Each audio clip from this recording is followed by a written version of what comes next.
Welcome this evening, guys, to Elder League Semifinals. Here on the blue side, we got Omega Gaming Alpha versus Hostile Game Sports Team. Let's go right here. I think Hostile Game Sports Team definitely wasn't looking the best before the end of the season, but this team has been around for quite a while. I was on this roster for a little bit of time, so I have some personal attachment here. So on the other side, though, we have this crazy strong Omega Game Alpha squad right here, where they have King just tearing people up. They have Fetsmas May, they have Princeton. All three of these guys have just been tearing up across the board. But against them, they have Nuffies and Coconuts. Definitely one of the two stronger members, in my opinion, on this good old squad here of the Hostile Game Sports team. So definitely kind of a thing of like, can Nuffies carry the rest of his team? Can he look good? Gavrilo Prince on the top lane there, definitely going to have a lot of slack to pick up here. So I believe these teams already did pro drafts, so most of these picks will be kind of auto kind of done and not in order they actually did them in. Let me take a look at the pro draft here. But I mean, like, the bans here are pretty substantial. I think, in my opinion, you see pretty much a Lulu ban from Coconuts, a Rise ban. Altruism loved playing the Rise here, and then the Kane ban, definitely a target at Pike Swim Coach, because he definitely was playing quite a bit of Kane. On the other side, you could tell it's on their three strongest members. They banned Fesmus J4. That thing's absolutely insane. King has also played that J4 crazy like as well. So Lysandra banned, definitely getting playmaking out of Princeton's hands. Definitely, like I said, one of the really strong members in terms of getting this team ahead and getting them winning these games really quickly. This OGA team, definitely when they get ahead in the early game, they definitely can kind of take over an entire map here. This Talia here was last pick on the side of Hostile Game Sports teams. This is their counter pick to what they were seeing here, which ended up being the Morgana mid. So definitely curious how that wraps up, in my opinion. I definitely like the idea of maybe taking Cleanse here, because I think Cleanse against a Morgana is always a great idea. That thing lasts forever on that Dark Binding, so you do not want to be in that situation. So I think overall, though, it's like, if you look at Hostile Game Sports team comp, they're going to pick a Lucian here. The last pick is a Braum, and it's like a very team fighting comp where like they want to try and roam the Talia onto the side lane, try and get this Lucian really far ahead, get Nuffies going in this game, and try and let him carry the game like he has done so many others. On the other side, though, they have this like Galio Kaisa bot lane, definitely very defensive, but definitely can hold their own in some aspects, especially if the Galio can jump onto the Lucian here. But really the Morgana just to kind of neutralize the Talia. They definitely, the first pick was the Morgana, so they weren't sure if that was going to be support or mid lane, but then they got the Galio and this Rek'Sai here looking to make early plays. And honestly, if you can get the Sylas ahead, that'd be a little scary enough. He's going to have definitely a difficult time dealing with that, especially just the minute that he gets on him. But I think of any champion that can deal with Sylas the best, Urgot's definitely one of them, albeit the Sejuani ult, Talia ult, honestly, all the ults on the other side here of a Hostile Game Sports team are great ults for the Sylas to steal. Honestly, the weakest one is Lucian, and that one's not even that bad considering his AP ratios on them is actually pretty good on the Lucian ult. It's like 0.7 or something ridiculous, so you can definitely chunk people out. So I think Kingan definitely has the easiest lane of all of these. Princeton's going to have to just try and make sure Talia and Altruism stay in the mid and do not go bot lane, but we'll have to see how successful they are. And honestly, I would, if it wasn't Omega Game Alpha, I would say they lost a draft. But because it's Omega Game Alpha, there's always a chance that one of these players, you know, Princeton does like a flash Dark Binding play. He uses his ultimate just to zone away, so his Kaisa can actually do tons of damage on the rest of the squad here. But the later the game goes, I would kind of favor the Urgot, the Talia, because they actually scale fairly decently. Yeah, Talia is really strong in the mid game, but as the game goes on, Talia can output quite a bit of damage. It's just spamming the Q. This cooldown is like has almost 100% uptime in between. Then you're using your E and your W combo and hoping to catch somebody out. And meanwhile, like Rek'Sai falls off super hard. Morgana's mid, yes, can do a lot of damage, but she does eventually fall off in team fights when people stop standing in her W, her pool there. And like Kaisa is really the only late game insurance, along with the Sylas, who once he gets level 16 can be extremely strong here. So overall, it's fairly balanced. I just worry about the reliability of engage. Like their most reliable engage is the Sylas stealing a Sejuani ult and using it. or is a Morgana Dark Binding hitting somebody, or Galio's E magically hitting somebody, or a Flash Taunt from him. So a lot of it is very Flash reliant on the side of Gaming Alpha. So I'm concerned about, even if they do get a lead from their laners just laning very well like they normally do, can they actually push the tempo of this game? I'm not 100% sure. Maybe a Rift Herald opening up in mid lane would definitely help them, especially against this Talia, who they want to try and hammer down and keep her in the mid lane, keep her locked away under her turret as long as possible. So, and definitely possible with Morgana. If there's any champion that can do it really easily, where she can just click W and then walk away, it's Morgana. So, we'll have to see though. Game gonna start here in a minute. I'm a little hyped for this. I think definitely game one can definitely go on the side of Hostile GameSporteam. So, let's hope he can, and Nuffies and the rest of the squad here can do really well. So stay tuned, guys. I'll be back pretty shortly when this game starts to get going.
We are into the Rift here right now. Welcome, ladies and gentlemen, to the Elder League Semifinals are here between Mega Gaming Alpha and Hostile GameSporteam.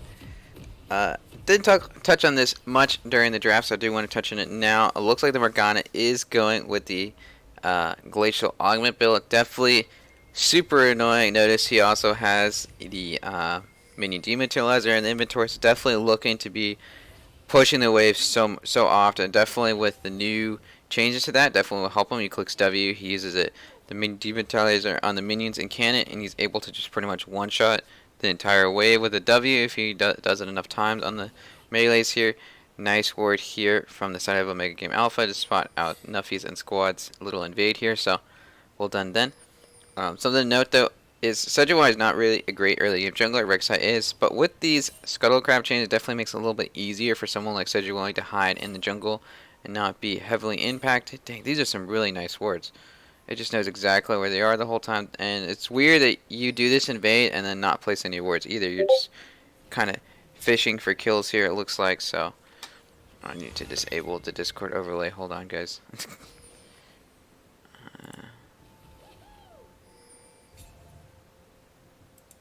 Voice settings. I don't even know what to do. How do I get rid of this stupid thing?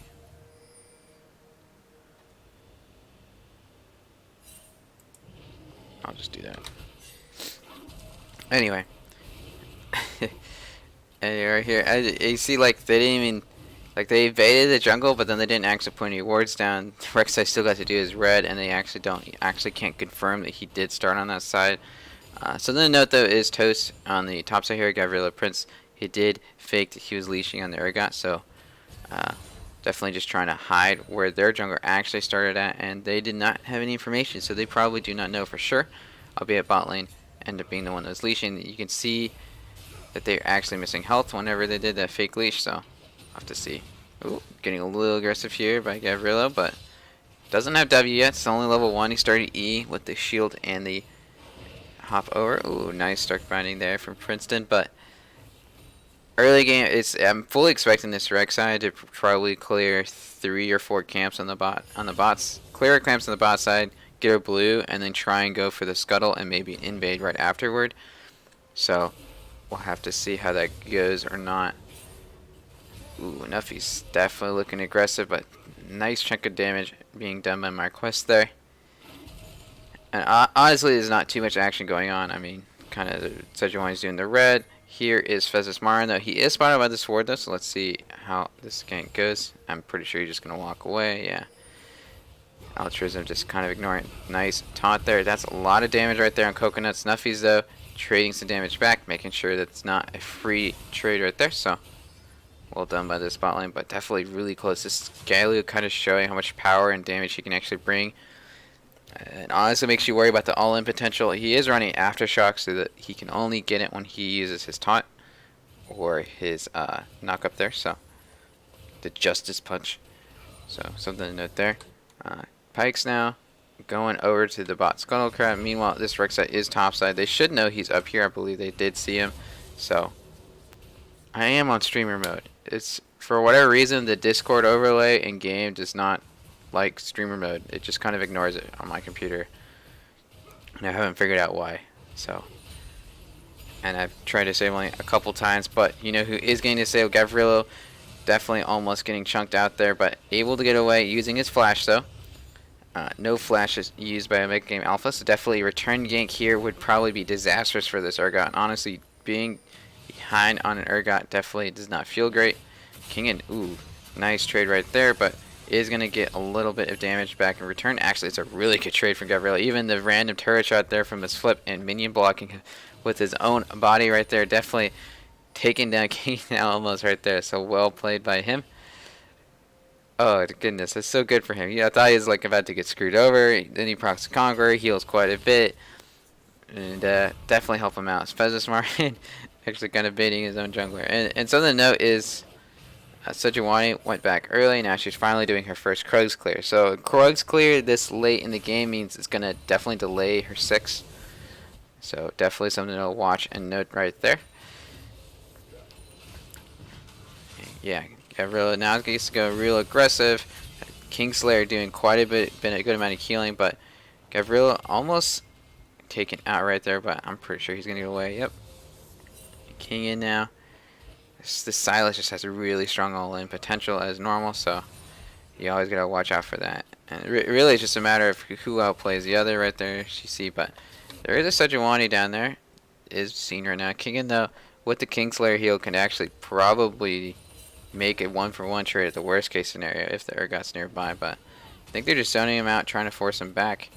Allow Gavrilo just to farm the wave. Marquez, though, really early taunt there, trying to zone them out while Princess Martin is up here. So not sure if he's going to do the taunt flash or not, or maybe they hadn't decided yet. Ooh, nice binding right there. Nice black shield as well, Princeton. Definitely got some quick fingers today. And honestly, this is a really quiet early game, which if you're this direct side here, you would start getting a little antsy. This Sejuani has kind of been free farming, going relatively even against you. And, you know, you haven't been able to actually get any of your lanes ahead. All you've done is burn a flash on the Urgot top, and that's about it. Something to note, this is a really early Executioner's Calling coming out of Gavrilo Prince in the top lane here. He does not like Silas healing against him, so definitely going to make it difficult.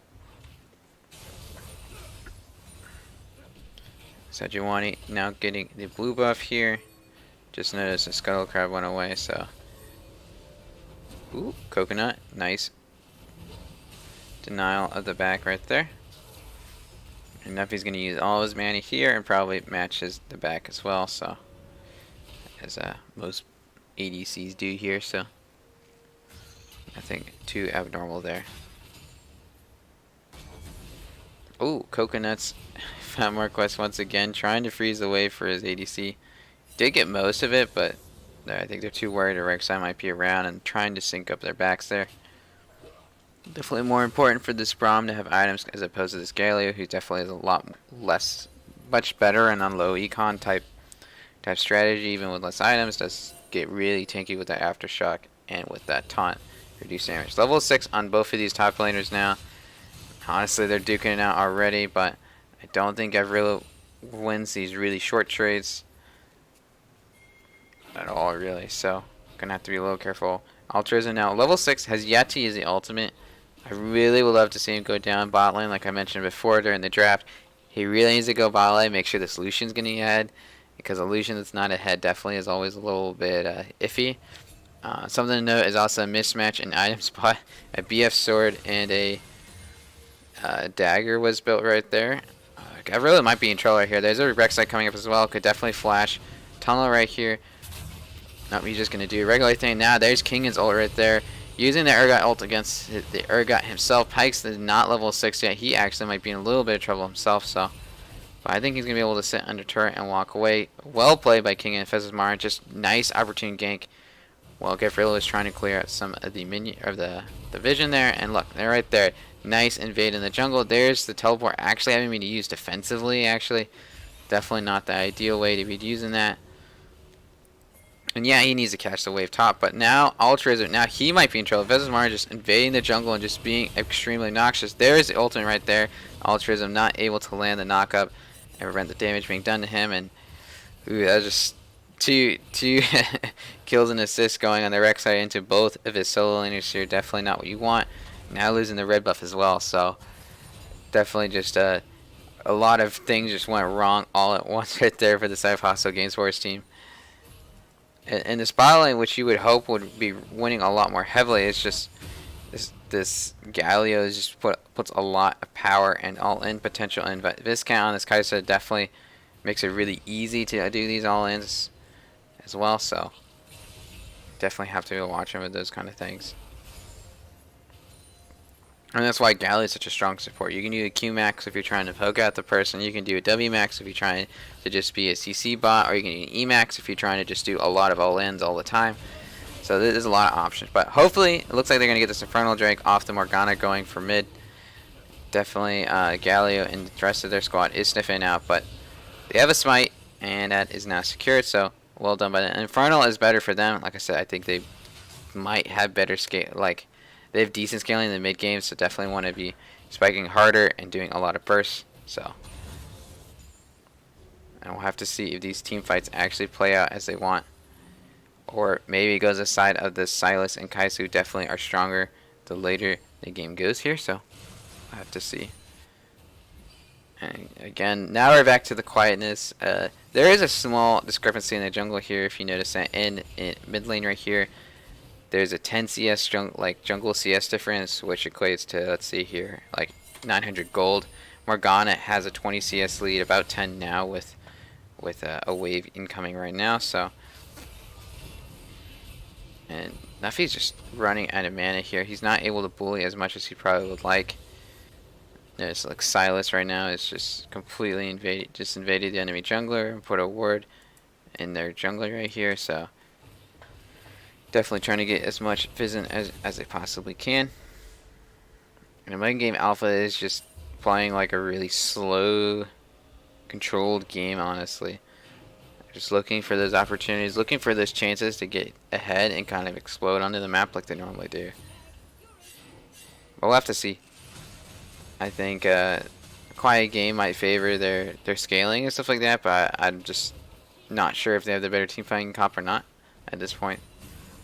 It's to be determined, but I mean, will the top laners have abnormally really low CS? I wonder just because they were fighting quite a bit in the early game and kind of doing little skirmishes and focusing on trying to force the other person out as opposed to making their NCS. Like when the jungle Rek'Sai has more CS than both of the top laners, it's a little interesting there. So Coconuts and Nuffy's freezing lane now. They're definitely fairly strong, but he's going a Death's Dance build first. Nuffy's is, and meanwhile Kaisa actually finished her Stormrazers. I think they know the Sejuani is here. She is sitting on a pink ward, but there is a ward in their blue buff, so they definitely know that she was around. That's why they're playing so defensive, and yeah, Nuffy's gonna tell his jungler back off and have to call it off, but it looks like he was seen right there, so not able to do anything there. Meanwhile, Rek'Sai, knowing that he's up there, started the Rift Herald, so that actually could be a big loss, and now immediately you see the Talia's going over there, as well as Pesismar, and they might actually be able to get him right now. There's the Urgot all right there, and that's going to go on to Kinga right now. Really good usage right there. Meanwhile, in the bot lane, there is definitely a disastrous dive going on right now. Nuffy's going to get taken down. Galio doing a lot of damage here. Coconut's definitely in a lot of trouble. Going to get Flash Justice Punch right there, and Viscount definitely secures it.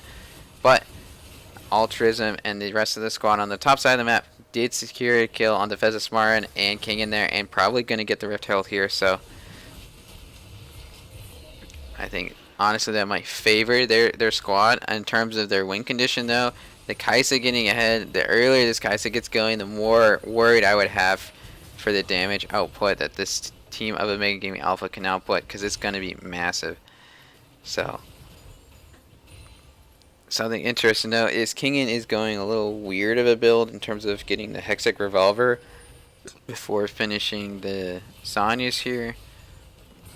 It's like he was going to go buy the Zanyas and decided, hey, I changed my mind. I want to get the Proto Belt or something like that, so I'm not sure on that. Meanwhile, this Morgana has gotten the first really annoying slowy item, otherwise known as Hextech GLP. There is a teleport down the bot lane. There is an ult right here right now. Gonna be used on Coconuts. Meanwhile, this Rek'Sai is on the back side. He is getting really low, but able to burst down with the help of King in there onto the Lucian. So nice double kill right there on the side of Megan. And then just knowing that they have the kill potential with that Urgot ult. Ooh, mid just disconnected. That's really unfortunate. Yeah, and I didn't even touch on the solo kill mid by Altruism, but that could be related to him disconnecting just now. So, but I do see a flash seed, so maybe he was able to flash and then DC. Can't be too sure. I was really well played by Mid Game Alpha, though. They see the opportunity, they have the TP immediately come down, and you know, kill secure. They have the Urgot ult to help secure some of those kills and kind of continue on the chase as well. So Kingen did have to put in both of his summoner spells for that, though, so that definitely could be punished whenever he does go back up top. The Urgot free farming in top lane. I don't think he's going to be able to push it in to where Kingen's going to be missing a lot of CS. So maybe goes down a whole wave or something like that, but it's nothing too massive there. not too worried. Rift Herald usage, I would definitely be looking at that. I would have liked to see them use it immediately after they got that Rift Herald. That way they could have gotten some of the plating money. But I guess they decided to opt for a safer option, save it till we know we can get a turret. Make sure we can actually secure the entire turret gold and stuff like that for the whole team. But it's like, if you look at the side of Mega Game Alpha to Gaming Alpha, it's like, it's getting a little worrisome where it's like, Morgana's 1-0 and 1, 1-0 into Kaisa, 1-0 into Gallia. It's like Rek'Sai's 1-1 and 2, and Kingan's now 3-1-0. So they're starting to rack up a lot of kills, have some CS leads in both mid and jungle here. So the longer that the way, if this keeps shaping out as it is right now, I would be quite worried if I was Hostile GameSporteam in terms of that. I don't know how long this pause is. I don't want to bore you guys by talking the entire time. That'd be a lot of talking. Plus a really long pause.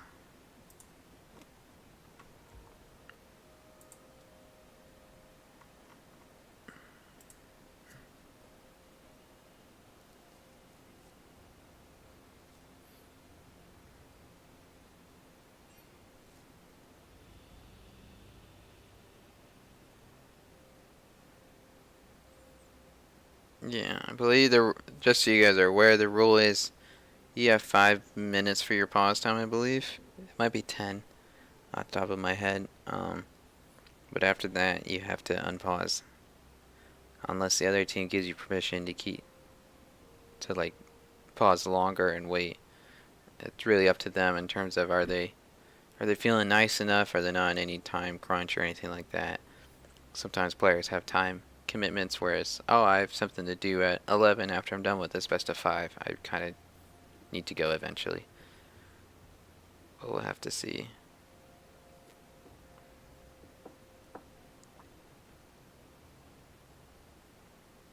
I'm gonna play some music while we wait. I don't wanna kill myself solo casting all this pause time here.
Alright, I see 2 R's here, so we should be getting in game very shortly.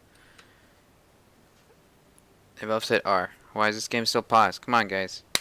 If you say R, that means I'm paused. Yeah, it's right there. 3, 2, 1. Whoosh, back in the game right now, boys. If you forgot, bot lane just died. Altruism just died in the mid lane solo to Morgana.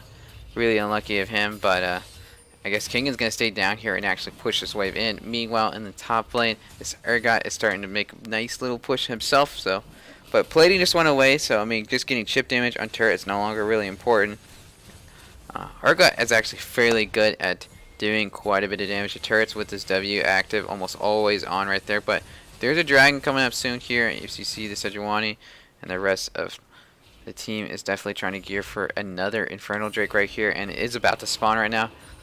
Lucian's coming down, Talia's coming down. Urgot does have his TP available, unlike King in here, who is going top lane. So definitely a chance for a 4v5 opportunity if they can take it right there. There is a Rift Hole actually being summoned. They're trying to use it to describe, but Lucian and Nuffies has made a dire mistake right there, going too far forward.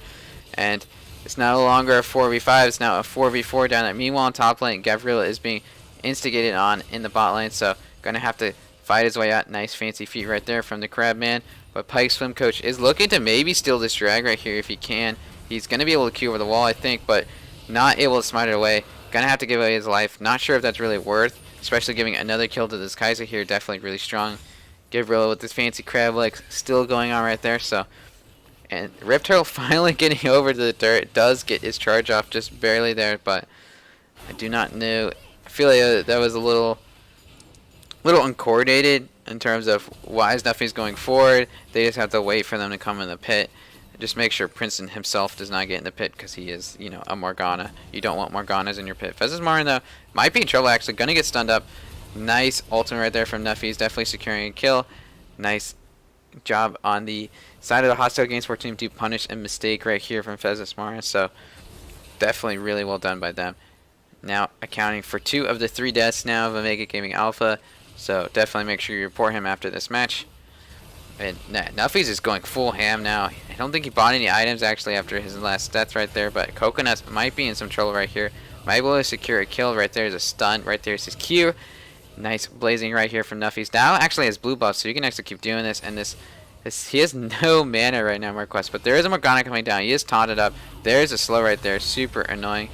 Nuffies though securing a kill right there onto the Gallia. Might try and give his life away in exchange of hoping that maybe Altruism on this Talia can maybe secure this kill. But minion block is a strong thing right there, and forcing the flash out right there from Altruism. Definitely a little sad. Omega Game Alpha kind of BMing the enemy team there by doing some missing pings. And Gavrilo and Pike's probably going to take the second turret of the game, first turret for the hostile GameSports team here in the top lane. So well done by them. And because Kingen keeps having to leave this lane in the top lane, there's actually a small CS lead there, about a wave or 2 of an advantage. Mid lane's kind of evened out as well, kind of what I was talking about. That lead is kind of slowly sinking away. So most of this lead now essentially is the turret difference and the jungle CS gold difference, which if you look here right now is pretty significant now at this point. It's still like, it's 1.3k. It's slowly been expanding from the 900 we saw earlier, so definitely something you want to keep track of. The thing is, Sejuani is still pretty useful even if she has less gold. Rek'Sai, on the other hand, definitely needs to be having some amount of income to actually be useful, but this Talia is on a lot of danger here. Altruism actually dodging every single skill shot right there. That's actually insane, but a flash knockup from this Rek'Sai actually going to result in his demise. Gavrilo Principal not able to get the flash E off for their Coconuts.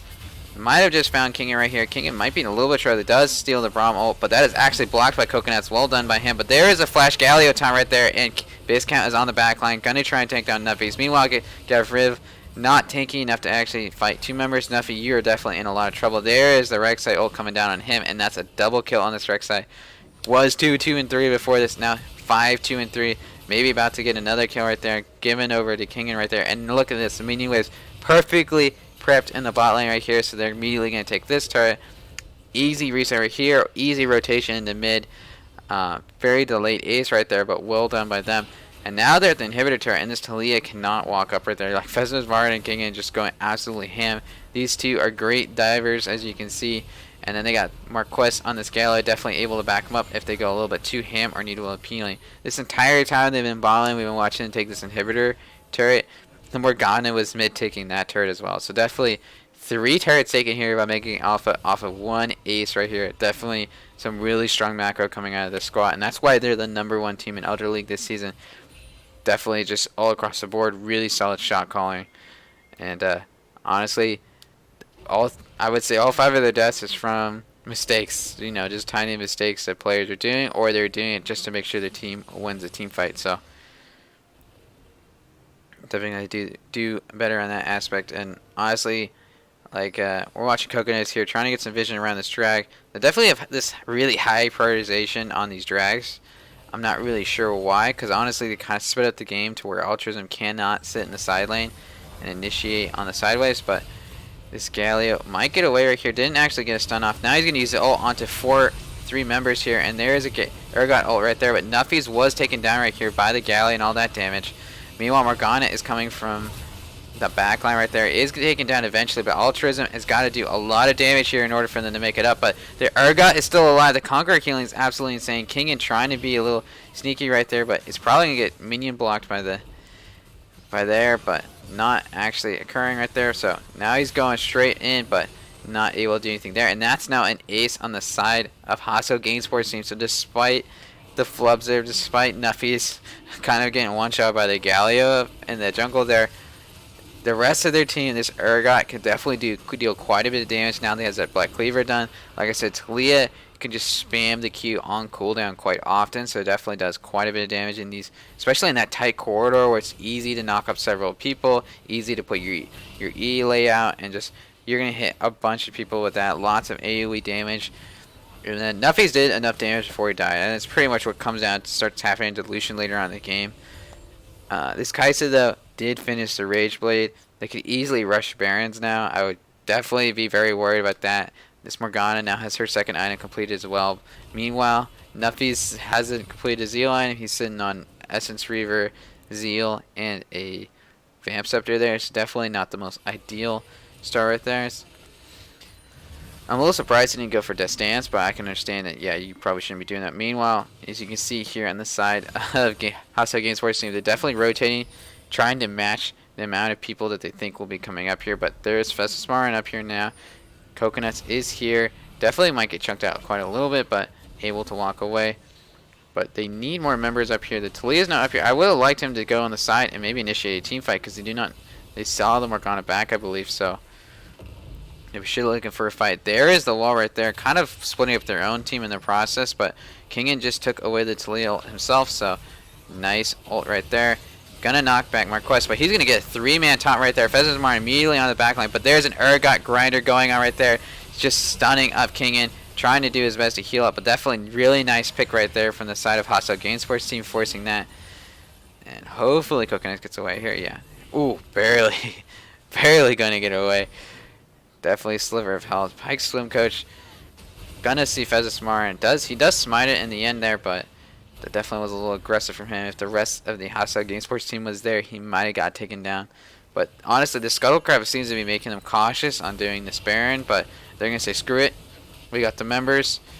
Coconut's doing his best to hopefully not give his life here, but honestly, one Rex IQ taking him down.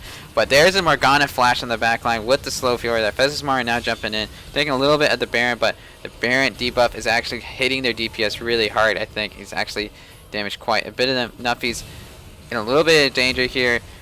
Gavrila trying to trade there. Does actually finish that trade. Does take down the Kaisa before he goes away and gets a double kill. But an ace from this Morgana. It's just so hard to deal with this Morgana in that Baron pit. He just flashed in there. Just no fear. Like, I'm gonna flash in there. I'm gonna use my ult. I'm gonna shackle like half these people, and they're gonna get taken down. And then once again, they have the waves already prepped to immediately take something off after they get these kills. It just feels like almost impossible this game for a mega game or hostile GameSports team. Anytime they get some type of advantage, they're just not able to push it as far as a mega game alpha can. And it pretty much just comes down to the wave management and the sideways management. Like, look at top lane right now. That was pushing the entire time they were taking Baron. Well, a hostile GameSports team is trying to take Baron. So they try to take Baron. Top is pushing in. They go, like, they're not top. That means they're doing Baron. Let's go contest them. Boom. And then you lose the Baron fight. Now you lose your top turret. And this stuff is just adding up quite a bit, in my opinion, in terms of the wave management and kind of some of that decision making in terms of making sure the waves are all prepped before you do these plays, before you do these fights. And at this point now, the difference is resulting in, 23 to 14 kills difference, and like a 6k gold difference up here using my quick math skills. And Nuffy's finally finishing his second item. Meanwhile, there's a Cutlass already done on the side of this Kaisa, probably going for a Bork third item type build. Definitely a lot of tanky people on the other side, and definitely helps him kite out this Urgot. He does not want to be near very often, so Kingin has the Pro Belt done, looking to maybe finish the Zanyas. I'm not 100% sure on that one still, because he has the Blasting Wand. Blasting Wand makes me think maybe he's going for a Banshee's Veil instead. So I'm not fully sure.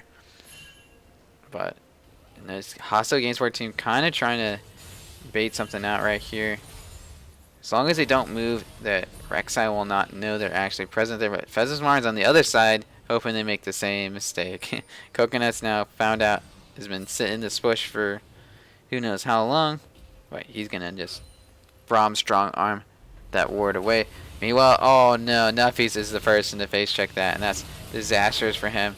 Gavrilo, though, probably going to have to be given away. And actually, Fezzesmarn actually still taking him down with his ultimate. Meanwhile, Viscount's taking down them, and it's just a disaster. I don't need to say anything else. Triple kill for this Kaisa right now.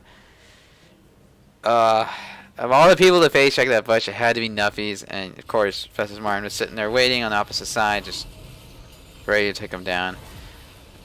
And that's like the second or third time we've seen Nuffies kind of ahead of his team, trying to do. It feels like he's just disjointed from the rest of his team. He's trying to go to the objective. He's trying to go to the dragon there, right? And trying to get vision down, but he's like not waiting for the rest of his team to be in front of him. He's like, oh, I need to do it. I'm gonna go do it myself. Screw it. So it has to be done. And every single time he's been punished for it. So, I don't know. And it happened earlier with the early dragon fight, too, where he just kind of face checked and the rest of their team is there and he's all by himself. And then, boom, he gets taken down. So, I don't know if that's just nerves for playing the semifinals or what, but we'll have to see if that actually gets fixed, kind of not having a great game.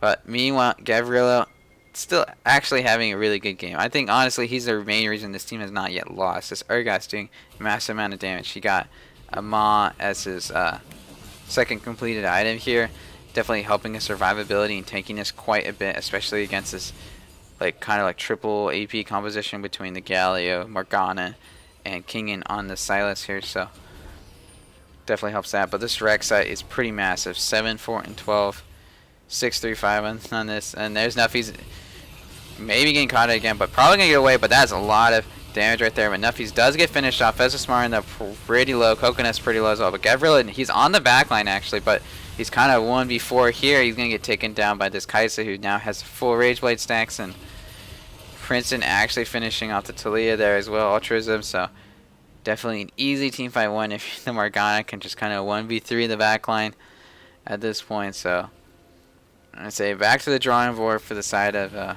Hostile GameSports team. Definitely have to maybe think about maybe a Silas ban, because the thing is really strong in my opinion.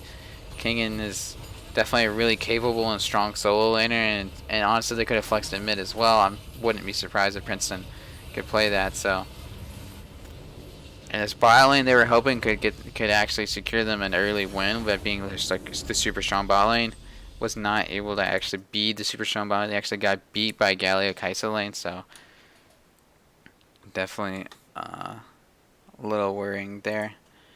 Just looking really fast here on the post-game screen here. Let's look at some stats right now. Oh my gosh, this Rek'Sai and Kaisa damage, absolutely insane. But like I said, Gavrilo definitely keeping his team in the game. Ironically enough, with how many times Nuffies died, he's definitely doing a decent amount of damage before getting taken out himself.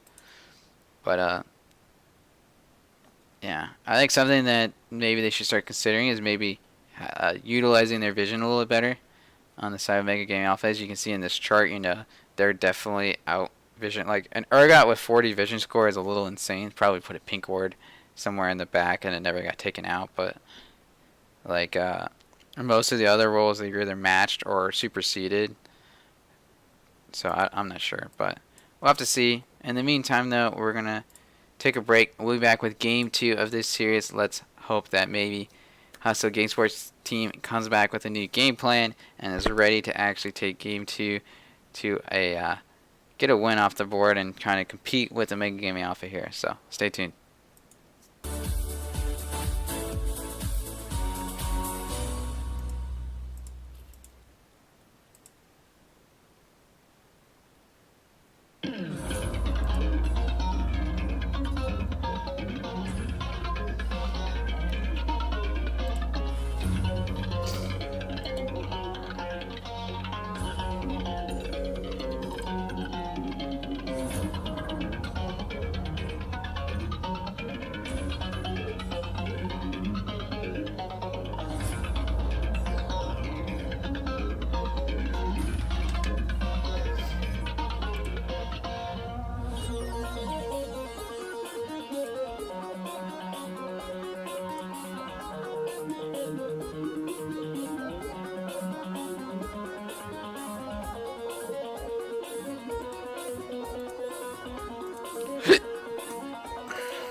looks like we're in Champ Select here for Game 2 of Hostile GameSporteam versus Mega Game Alpha. Jace, first man on the blue side here from Hostile GameSporteam. They're going to ban the Lulu for Mega Game Alpha. Do not want to see Coconut's Lulu. Maybe they just hate playing against Lulu. Honestly, if you're playing really dive heavy champions like Rek'Sai and the Silas all the time, I would not want to play against Lulu either. Rise being banned away. Honestly, if you're making Alpha, you just keep the same bans. Maybe switch up with the Urgot ban. That's kind of what they're positioned to do right now if they're interested in doing that. But Rek'Sai being banned away this time, as opposed to, gosh, I don't even remember what it was. They had Jace, they had Lissandra, and they had a support ban, I think. But there's the Urgot ban, there's the Rek'Sai ban. So definitely some changes from the first game here, trying to get rid of these really strong picks that these people are good on. Gavrilo, though, kind of throwing down the gauntlet and first picking the Shen and going like, I'm ready to do this. Kingin immediately picking his signature Kennen here. And there's an Aatrox picked as well. So that means that could be an Aatrox jungle. So Fezzik Marin definitely wanting to play some bruisers in the jungle right here. So Pyke's swim coach, though, immediately answers with the Shen. Definitely knows what he wants. And Altruisive hovering Irelia. This would be pretty spicy if this goes on, because that means they could still flex that Shen to support if they do that, and then maybe Irelia is top lane against his Kennen actually, but we'll have to see if they're going to get that spicy or not. Morgana, though, being picked away once again, so definitely, once again, a nice flex between mid and support. Aatrox, though, pretty exclusively jungle and top lane now. I'm considering they picked the Kennen so early, unless it's Kennen ADC for some awful reason. Those two are kind of locked in where they're at right now. Sylas being banned away, second rotation, definitely like that. Don't want to see that in the mid lane. Definitely was not fun to play against, especially if you're playing a Shen or J4.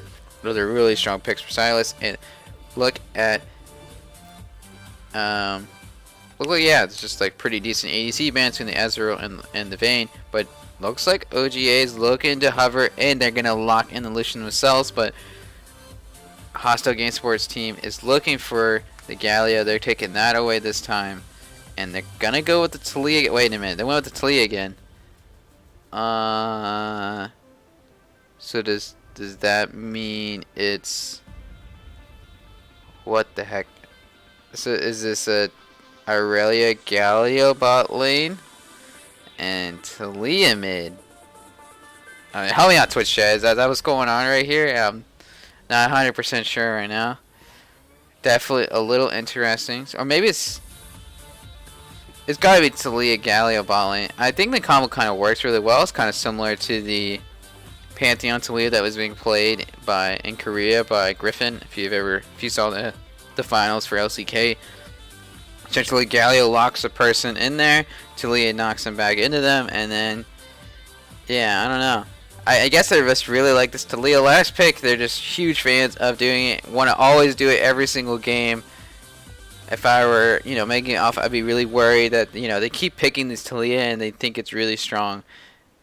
Albeit, I mean, it got crushed. But this time, Mega Game Alpha has the Lucian Braum bot lane, so they definitely have this really strong bot lane, in my opinion. And unlike last time, they're not playing against Kaisa Galio that can kind of like all in and out trade in those scenarios. It's more of a, more of a balanced type of poke. But then again, I mean, like, you do an all-in with the Galio Talia, you probably can just straight up 100-0 the Braum or the Lucian, come like level 3, for example. If they're also the same level as you, obviously. But I am curious if Pyke's swim coach is able to make an impact on this J4. I mean, realistically, I think maybe the Talia bot is mainly just because they're too worried about having too much AD, because they have a J4 and an Irelia, so like, okay, well, we need an AP pick bot lane. Alright, what do we do? It's like, well, we don't want to pick Corki, so let's pick Talia. I'm not 100% sure. Albeit, Nuffies is the one playing Galio, and Coconuts is the one playing Talia. So I don't know if they're technically kind of doing like a swap in the bot lane, where their carry player is playing the support, and now their support is playing the carry thing. But hey, man, if that's what they need to get a win on the board, maybe they're going to go for it. Or maybe it's going to completely flop. We're going to see Lucian Braum completely slam lane, and it's going to be a really quick 20-minute game. Kingan's going to pop off on this cannon, which we've seen plenty of times before. Aatrox doesn't have to do anything because the solo laners are amazing. Who knows, So we got to wait a minute and a half. So I'll see you guys on the flip side whenever we get on the Rift. In the meantime, I'm gonna turn up the music and we'll wait it out, guys.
And we are on the Rift now, guys.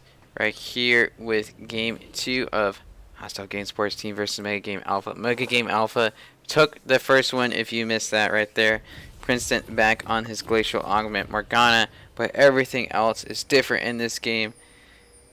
And we got a little weird mix up here with Nuffies and Coconuts in the bot lane, kind of doing a swap in terms of roles, in terms of that aspect, with double support items. This is very innovative. I'm gonna use the word innovative of them to try this out.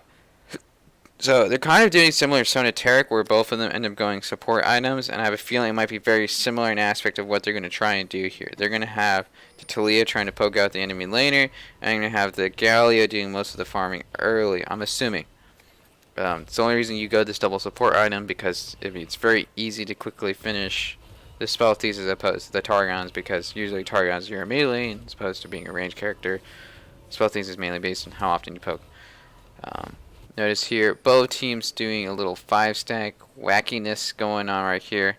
This time, the hostile Game Sports team does put a ward in the enemy jungler, so they're actually going to use their efforts to actually get some amount of vision, but Mega Game Alpha does get a vision on their own, and this one is directly on the blue buff itself, definitely not somewhere else. And looks like this Aatrox going to start red buff. Doesn't really have a huge need for blue in general, just because it's Aatrox, doesn't use mana. Don't have to worry about it. All you gotta do is get angry and smash stuff. So we'll have to see how that goes. I'm curious if Altruism is gonna have a much stronger laning phase against Princeton this time. Definitely not just playing wave clear versus wave clear. Altruism is gonna have to play this a lot more smarter, I think, in terms of doing all ins and those kind of things, especially when the Dark Binding is on cooldown. The minute that's on cooldown, he can definitely initiate an all in on Princeton and try and do as much damage as he possibly can. But this Talia not doing too much poke yet right now, even though you're starting Q. Like, you're stronger than most champions at this early point in the game, so a little interesting that he's not going absolutely ham here. But then again, Lucian and Braum are really strong. You get one Braum Q on you, or just the Braum passive in general, and you're in a little bit of trouble there. But it looks like they're sharing CS, so I'm not fully sure what they're trying to do, because every time you take a CS, that's going to delay your ability to actually use the Spellthief passive and proc it. So like, there's a level 2 right there though, that instantly going there. Oh my goodness, the W just missed right there on Coconuts. So the Galio was barely getting out right there. Nuffy's almost trolling his teammate, or being trolled by his teammate, I should say, considering he's not the one trolling there. So Altruism definitely, ooh, nice little trade right there. But of course, there's a Dark Binding right in his face, ready to make that an equal opportunity trade right there. So looking at the junglers real fast, you see, the red buff. Aatrox did a full clear of his topside jungle. Pike Swim Coach on this J4 did a full, he did like red into Gromp, or red into Krugs, and then he went over, did blue buff and Gromp buff. Did Gromp, I can't speak about his jungle items. What the hell is wrong with me right now? Now he's taking the Scuttle Crab on the top side, definitely giving a little safety. They definitely know he's there though, so really good ward at this point on the Pixel Bush, which you should be trying to do around 230. This way you have vision on whether they're there or not. But Coconuts trying to get some poke down, get some gold, but a little interesting, they both also want biscuits as well on top of all their weird, crazy shenanigans. Yeah, I'm just not sure how this is going to work. I think, honestly, they just saw, hey, we don't want to be AP. Nuffies, though, just immediately getting jumped on by this Lucian Braum lane. Does quite a bit of damage there from our quest, but definitely not enough to actually get a kill and finish him off. Meanwhile, Coconuts is just looking to farm best he can. Trying to keep himself afloat best he can. But there's an Aatrox coming down here, looking to maybe steal some jungle camps. Not able to do that because he knows J4 is still topside, so there it's coming right now. I'm pretty sure Morgana can just black shield this though, even if he did actually make it in. So I don't think there's any chance that ever works with an Irelia J4 combination right there. It's just you have to know for sure 100% that the black shield's on cooldown, which it's not going to be, because Irelia doesn't actually force the full shit to be used. Gavrilo does have a J4 coming up with him though. Kingen having to use a flasher definitely could help him out right here.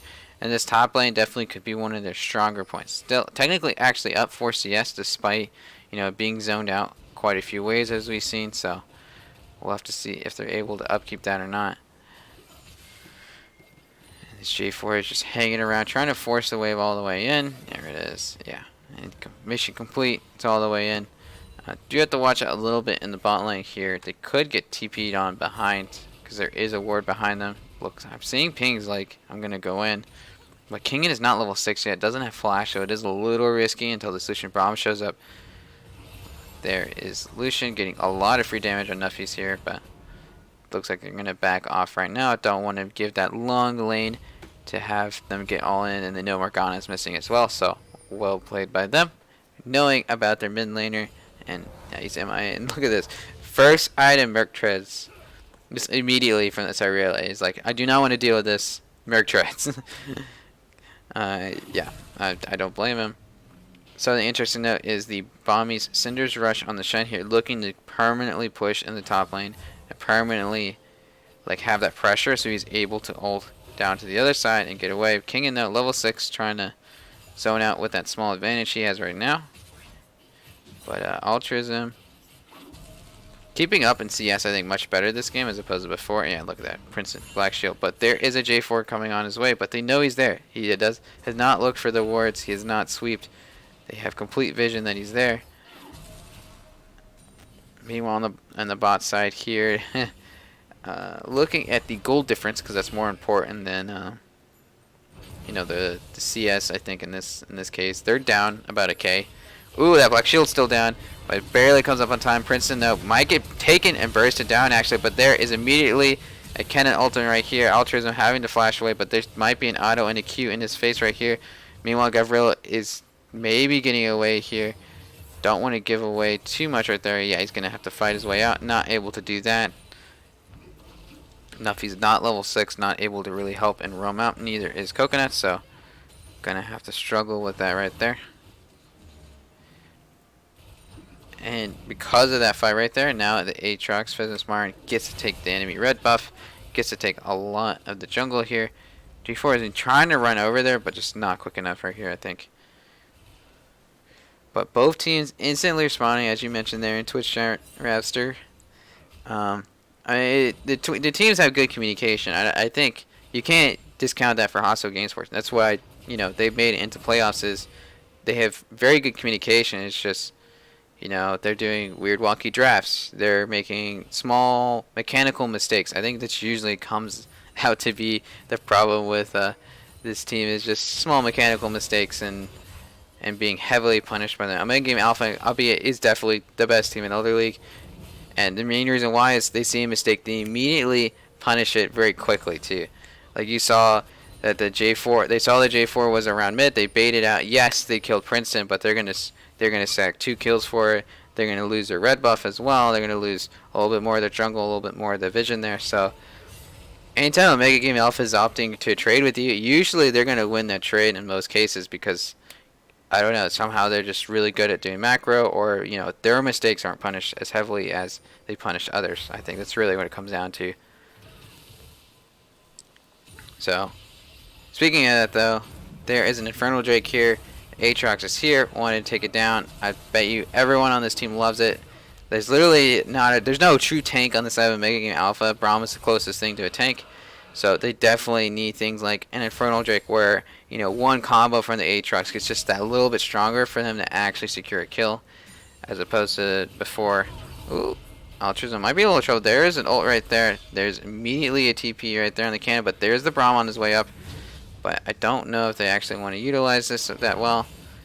Something to note is the Shen ult is on cooldown. I didn't see where that went, so I'm assuming is on somebody that died earlier, so we'll have to see. Yeah, I mean, we could say we have to see, but I actually can't see because I can't do replays. I'm not that talented yet. Yeah, it looks like a mid-fight. Thank you, Twitch chat. Gavrilo, though, having it run back top. Definitely losing some plating finally over here to the cannon, but definitely just getting spammed and poked upon. Super annoying right there. Lovely. Don't you love cannon top? He's up about like 10 CS now, 20 CS. The Shen has no ward up here. Aatrox can just come and just dive him.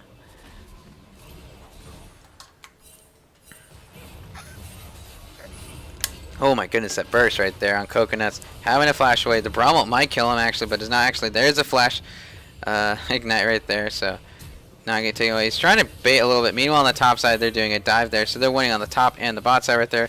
This Aatrox, oh my goodness, with the ultimate, giving him those buffs right there. Just massive amounts of damage and healing as well. For those of you not aware, when Aatrox, whenever he gets a kill or assist during his ultimate, now he gets the normal passive revive that he has. But on top of that, he gets an insane amount of healing. You saw that with 3 Qs on the Gromp buff. He's full all the way healed up back to full. It's actually insane right there. You have to buy a Grievous Wounds against Aatrox if you want to stand any chance. If he gets any takedowns of any kind, that or you better, you know, kill him very quickly. Don't let him actually get any kills. It's kind of like playing against Katarina. You don't want those resets, and you have to worry about it. Viscount might be a little bit of trouble actually out of mana, but able to just barely get OY that Talia knockback. So that's the main reason he survived. Meanwhile, on top lane though, Kingin and Fezzesmar are just taking down this turret, and that's the first turret for them.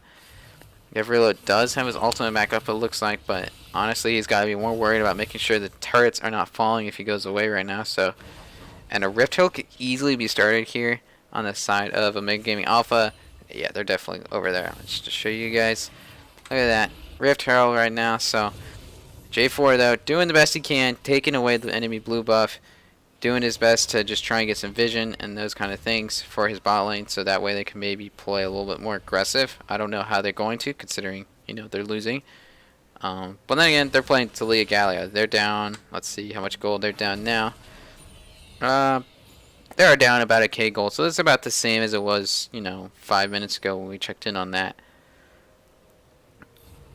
But I mean, again, I just look at the jungle and there's a huge difference here. You see 81 jungle CS versus 56 on the J4. Again, in this negative 235 gold, guys. Futures market, boys. And he just finished the Protobelt, so that's why it's like that. But like jungle-wise, you see a 2,000 gold difference right now. That's absolutely insane. There's a J4 down here.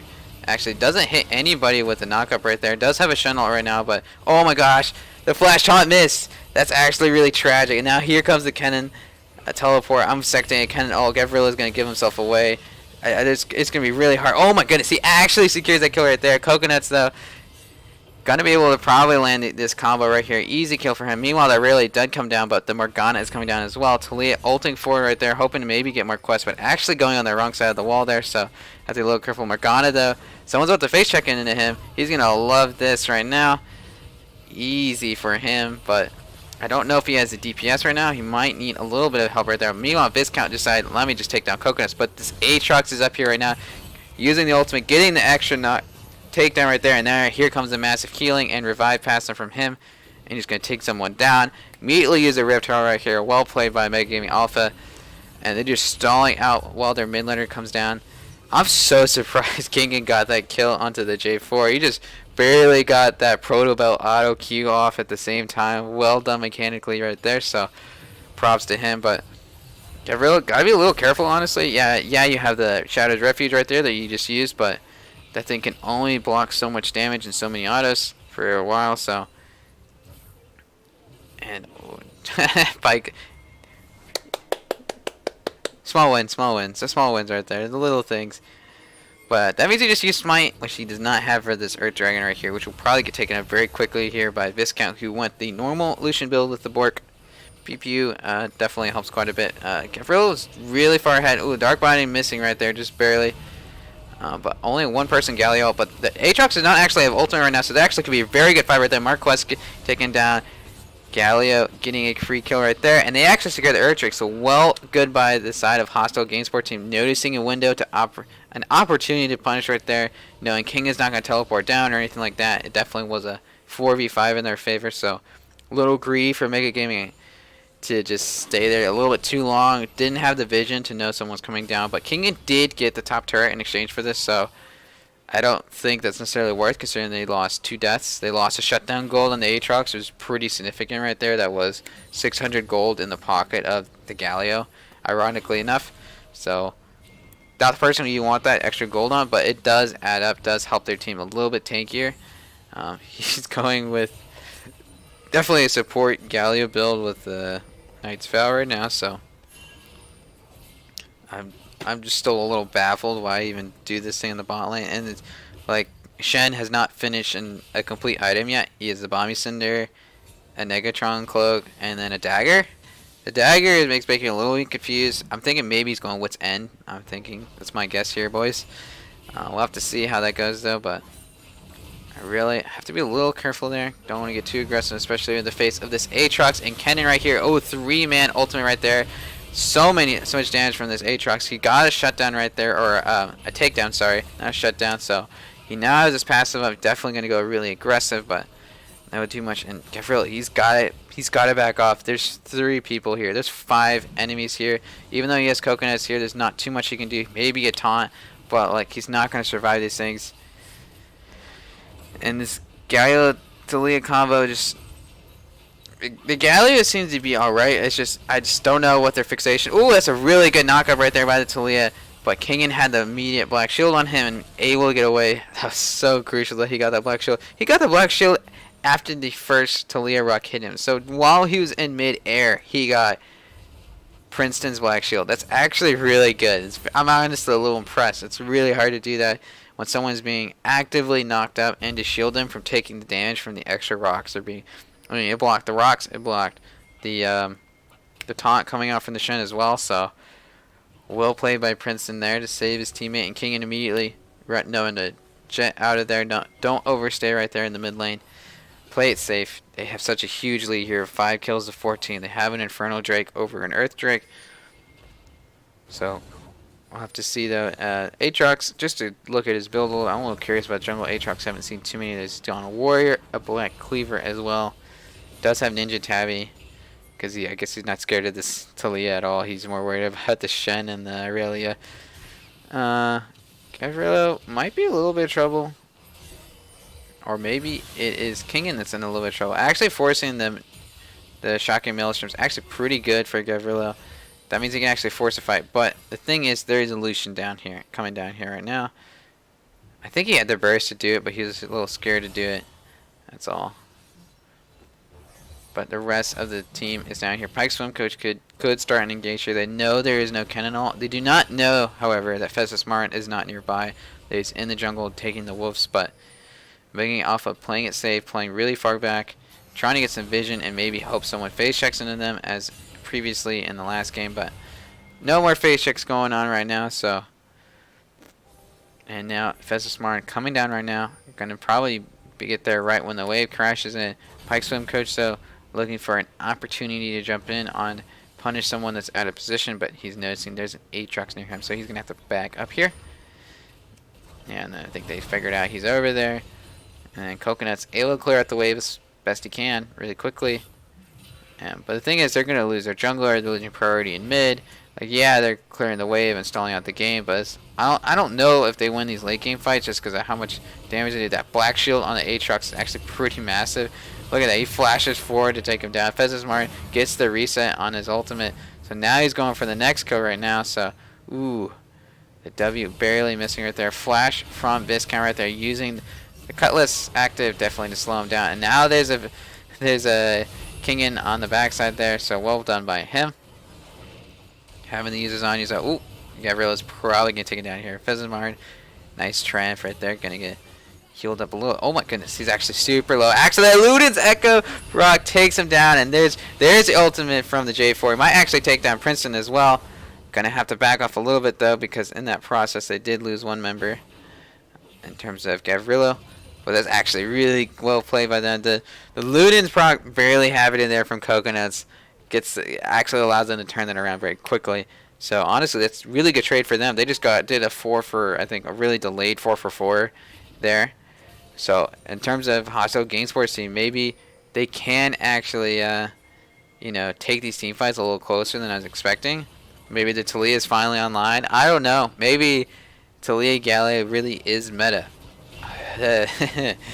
Who knows? But Pike definitely really low. Barret is about to spawn. That's kind of crazy to think about, considering this game's felt kind of like a lot of action has been going on and stuff like that. Like, nah, there's 30 seconds until Baron spawns here. So honestly, neither team has been around there. So for quite a while, they've all been bot lane trying to get that kind of pressure going on.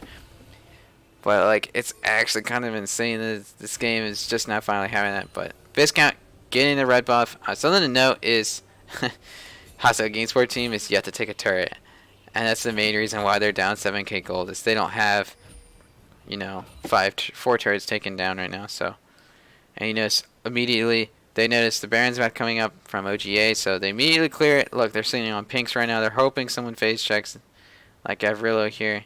Definitely see him. Yeah, Fezimar just committed one of his dashes over there.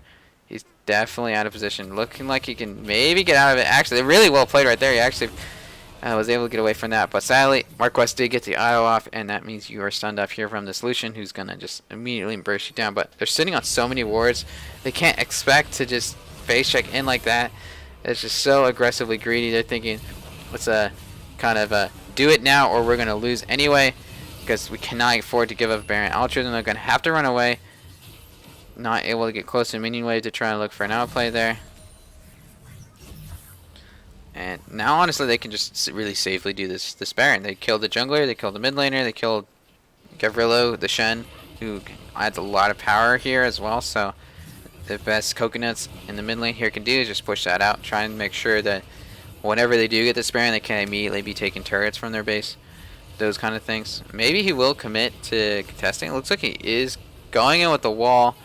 They are immediately, some of them are stopping the Baron though, but there is a Galley ult, but that's really far away. They did, yeah, actually Princeton gonna get taken down here, but Gavrilo immediately goes in, tries and autos the Baron, take him down, but honestly just really desperate play here from Hostile GameSporteam. Well, realistically, in my opinion, it's only 20 minutes.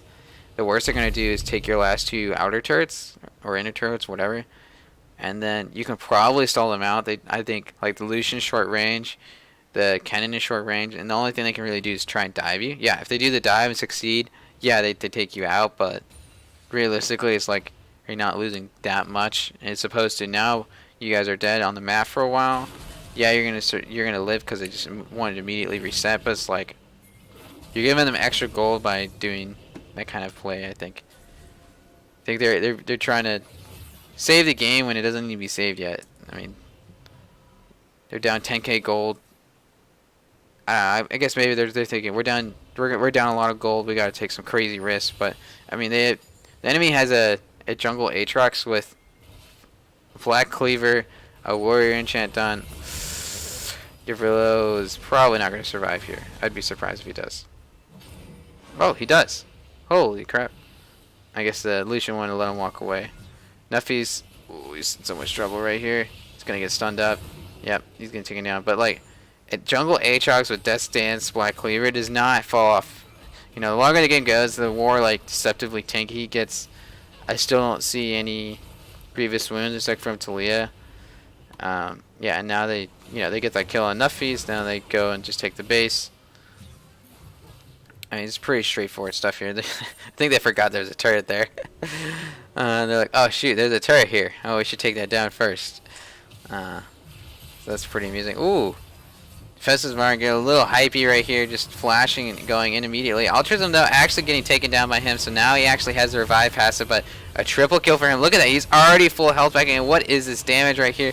Death Stance and this ultimate quadra kill right here. He's gonna look for the penta. Gavrilo Prince, you are the next target right here, but oh, he got baited in. Gavrilo Prince does take 1 kill down, but not actually able to secure that. Oh, Festusmar. Oh, he's so greedy for it. Gavrilo able to take it down. King in next target right here. Baron buff gonna be wasted, I think. So on 3 of those, triple kill for Gavrilo Prince. Maybe he's gonna try for the penta now, but I doubt. But the thing is, his base is in shambles right now. They lost the bot inhib turret. They're losing the top inhibitor right now unless they decide to not commit. Yeah, they're not going to commit because there's 4 people that just respawn from Hostile GameSporteam, so can't really stay with that if their whole team's going to come and murder you right there. So well played by them. Definitely need to back off. Festusmar though is just, yeah, straight up just 100% just dove the turret and just murdered, like completely massacred them, honestly. Just so much healings coming out of him. It's like you just have to see a log come and burst him down very quickly. It's that's healing is actually absurd. I'm wondering if they're going to actually contest this Earth Drake. It looks like they're going to actually. Pike Swim Coach is the one starting it. does have a Shen ult on him. They do secure the dragon at least, but do they secure this teamfight win? Right now it's a 3v5 right now, but there is the big Aatrox coming in. Nuffies did slay Princeton right now. There's some CC onto Fezzesmar trying to wait out the ultimate right there, but he did just get a reset right now, and yeah, you know, he just gets to go ham and just murder everybody. Triple kill for him. Honestly, I think they just run it down mid and push that in and then have them go take top as well. This Aatrox healing is absolutely absurd. I've never seen this much healing from just, you know, clicking Q 3 times. It's actually a little nuts. Yeah, I think he might just say, screw it, I'm going to tank it. As long as I get to kill all these minions, I'm going to heal for enough.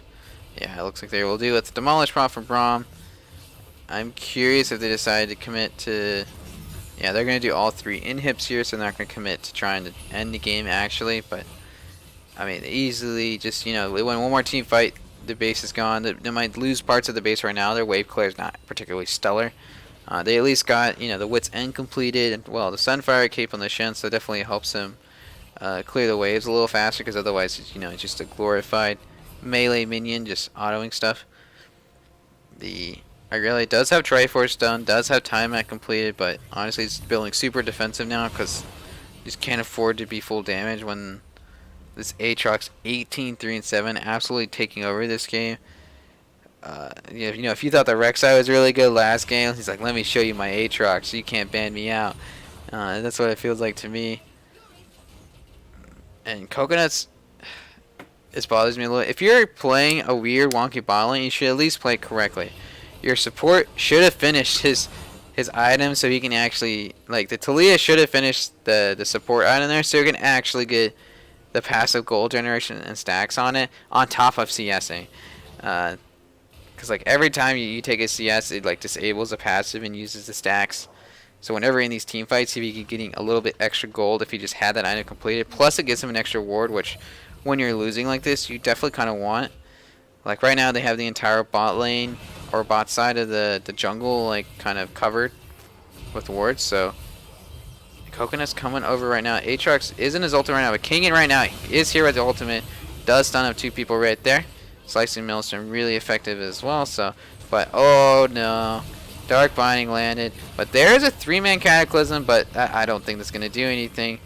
So, triple kill for the Lucian here. Now they get another free kill. Kingin doing a little BMTP, and that is game 2, boys, right there. And it's Aatrox definitely took over this game. Lucian also just smashing the bot lane against this unorthodox bot lane, honestly. So. I'm just not sure. Like, I feel like if they're gonna do that, they should have tried, you know, at least done it correctly, right? At least do your research and go like, so I can understand what you're trying to go there with there. Like if you don't finish your support items, you're kind of trolling in my opinion. Whereas like you're not actually trying. Oh my god, the Aatrox thing is ridiculous. I want to see how much healing he did. What is this? 21k. Like I think he did more healing than some people did damage. 100%. 100%. He had so much healing. He actually he healed for like it's the 3rd highest bar. The 3rd highest bar on this graph here is the healing here from this Aatrox. That's upsetting, honestly. That's absurd damage right there. I'm just curious about vision score here. Not surprised that Braum in this game had massive amounts of vision. Easy to keep a vision though when you're winning, so well played by him. I guess I don't have any more comments on this. I think I'm just going to play music, and we'll see how Game 3 goes. I'm hoping Trash Pandas kind of maybe play more standard bot lane, something that scales. I hope they just pick a straight-up teamfight comp where they have Altruism on like a control mage, they have like a late game ADC, and I just hope the game goes late, because clearly they're not winning the early game, and I don't think they're going to start winning the early game, considering Fezzesmar is completely outclassing Pike Swim Coach, so that's what I would like to see. We'll see if they actually go with that plan. You know, Coach Nib's on the case, but I guess we'll have to wait and see. So I'll catch you guys in a few minutes whenever we're ready with Game 3 of this Elder League Semifinals.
And it looks like we're in here with Game 3 right now. Looks like Mega Game Alpha has opted to stay on the red side here for this game, and it's looking the exact same bans. I'm a little worried here that maybe they don't ban this Aatrox that was massively ahead, but looks like they're banning the Morgana this time instead of the Rek'Sai. They're going to give up on that kind of banning the jungler.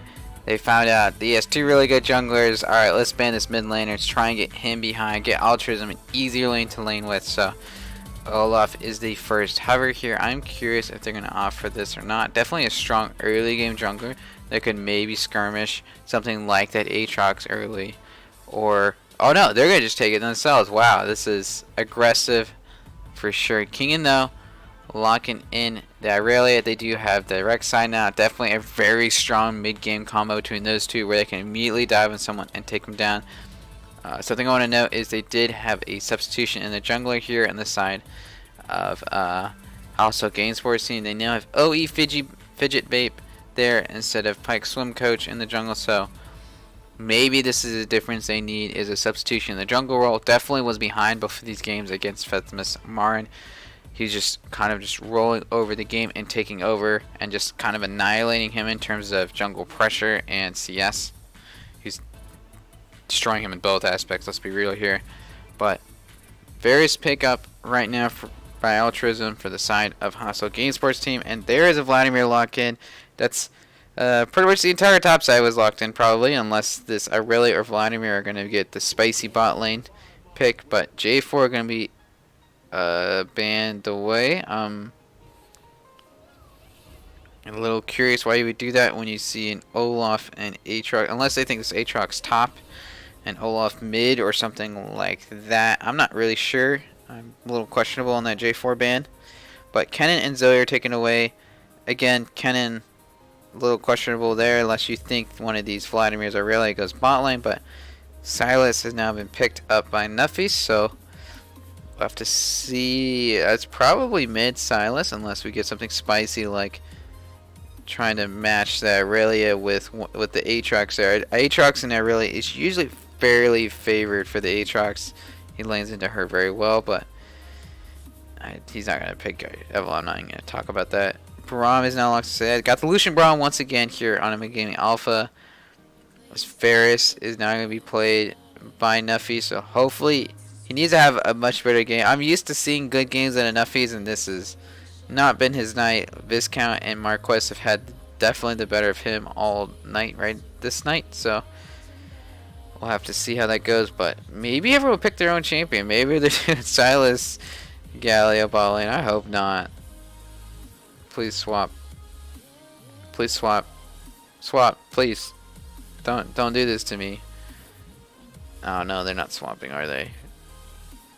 Alright, I can understand the Varus into Vladimir. I respect that decision. They are going to match the Aatrox and Irelia.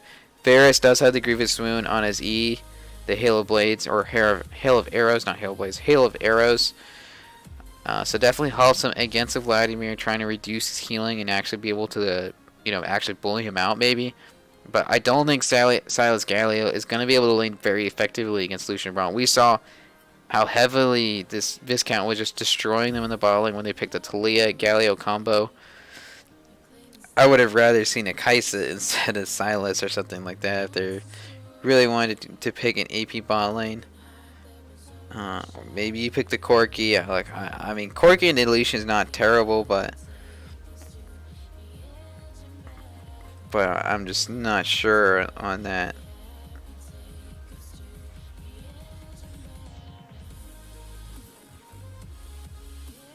Unless they're putting Nuffy's mid. Yeah. I hope they're not doing that. They're not supposed to be doing those type of swaps unless they have them denoted on the spreadsheet.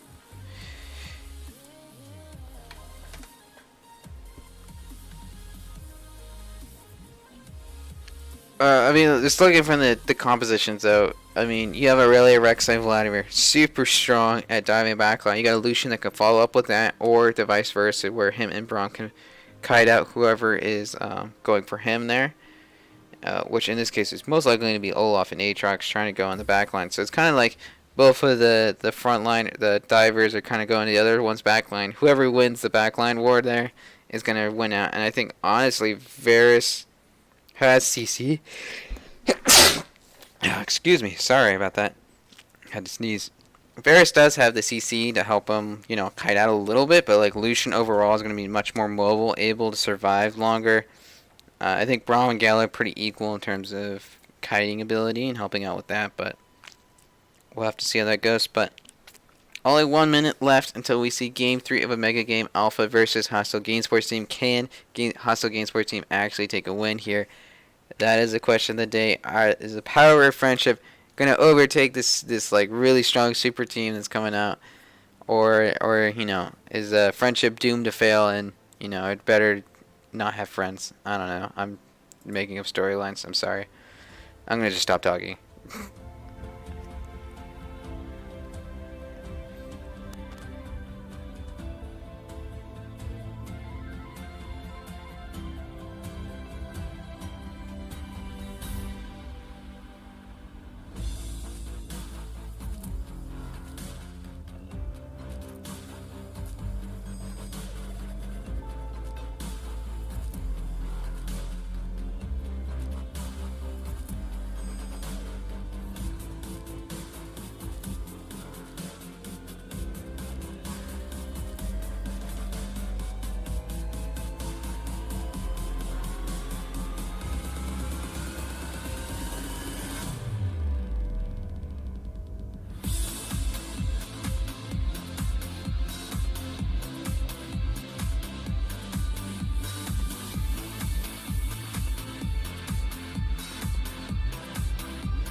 And it looks like we're now in Game 3, boys, here between Hostile GameSports Team, who's at 0 wins in this series, and Omega Game Alpha here at 2 wins. Definitely on match point here, looking to take the victory here, go to the finals, be that first seed that makes it to the finals. It's ironically really rare to see first seeds make it to the final in Ascension, so for some reason there's always some stupid upset that happens where the first seeded team just like gets knocked out in semifinals. A 6th seed always somehow makes it to the finals, or 5th seed. So it's always a little funky in that aspect, but not this season. And Dragon League, we had our first seed in, or I think 4th seed is what ended up making it to the finals. by pure luck, in my opinion. Or no, it was a second and fourth seed make it to the finals. But Mega Game Alpha might be the first one. Might be the first seed to actually make it to the finals. Maybe the second seed will actually see them there. It'll actually be a little insane, in my opinion, where we actually have the top two teams during the entire regular season go to playoffs, still maintain top two status, and actually make it to the finals. I'll be pretty hyped, in my opinion, because we'll see those two teams duke it out. Team 7 versus Rapper Rabbits are fighting right now. I'm not I think the score is 2-0 over one of the sides. Can't tell you which, though. Not 100% sure, but I did see a 161 Xyleon Rek'Sai jungles. So, if you're into the spicy things like that, that might be coming your way soon in match report. But enough about that. Let's talk about this game. This definitely is a unique invade. I'm pretty sure you can't go that way. They're trying to avoid any type of vision that might make Kingin. Oh, he's in so much trouble. I think he's AFK right now. Got immediately taken away. Didn't even move a muscle right there. So, trying to go, if I don't move, you can't see me, right? I'm hiding in plain sight. And, doesn't really work that way in League of Legends, so I'm curious if Altruism and Neffies are going to break the rules and do a lane swap without telling their opponents. It looks like they're not. So it looks like they actually are having Neffies go bot, the Varus stay mid. So it's kind of the idea I was saying earlier, where you have the Varus mid, and it's mainly just to reduce the healing in lane against this Vladimir, while Nuffies is just going to try and farm it up in bot lane. Hopefully nothing too crazy happens to him down there. They do have an exhaust on the Gallia this time to try and help with that. So we'll have to see how that goes, in my opinion. But enough of that. So actually this Gallia took a lot of damage there in the jungle. Just to leash over. Kingin, though, doing a lot of free autos here. Cavrillo and him are just trading autos back and forth, but I think Kingin prop Conquer, so I think that's why he wins that trade right there, especially with his passive, where the more, once he gets those 4 stacks, he does, I was going to say, a load of damage there. So Gavrilo going to have to probably level up his E and try and heal off some minions and champions there. So, but Princeton seems to be doing just fine in the mid lane, at least in this early game, able to still farm and stuff like that. So I'll have to see how that goes. I'm going to be closely tracking that. And both junglers, though, seem like they're both just sticking around on their own respective jungles. They're not doing anything crazy. And Altruism now level 3 right now, trying to poke down this Varus, or the Vladimir with the Varus. It's kind of difficult. You have to really pressure him off the wave entirely so he cannot Q it at all. Kingin just barely not into the rage of the turret there. Olaf looking topside, though. Meanwhile, Rek'Sai's like, hey, I'm going to make a gank in mid. This Varus, very easy to gank right there, especially if you can get behind him like that. So definitely trying to punish him for doing that. But flash down on this Varus means a return gank is extremely easy. Olaf, though, on the top side was seen by a ward right there. So Fiji Vape not able to get that going. What's the C, Oh my goodness, he just cleared out the entire wave there. The Nuffies is actually farming fairly decently, considering how hard they were zoned out earlier, only down about a wave, 7 CS. So mid lane about down a wave, 7 CS. So it seems to be a trend here. But then again, both of them are waiting for waves right now, so mid probably equal out a little bit better. My quest, I'm a little unlucky there. A little interesting. Gavril is actually healed up quite a bit, actually, from his passive. Ooh, that's actually a really good step forward by my quest.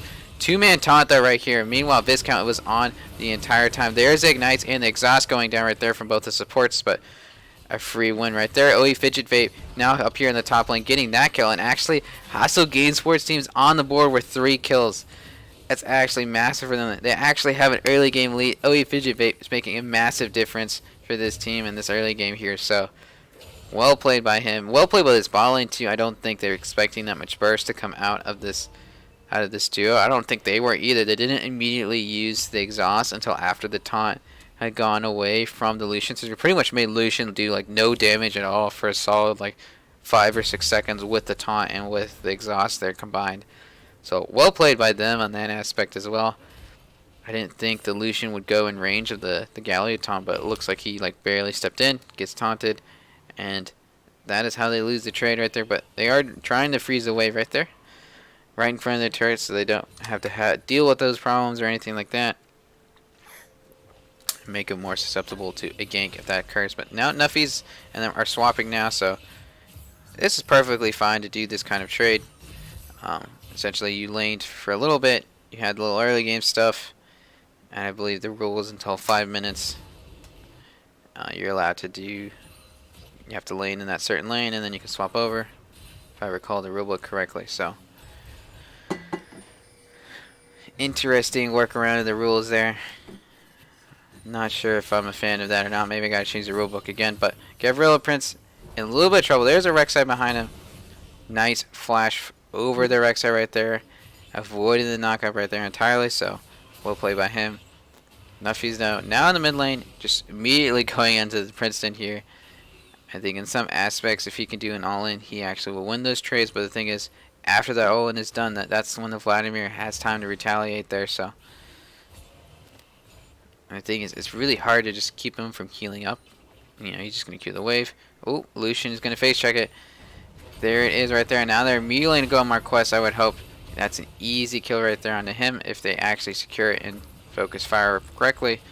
Maybe get on Altruism, but Fidget Vape getting the kill right there. Olaf getting some kills, not the worst thing either in my opinion, so. I like how both of these guys are just kind of standing in front of each other.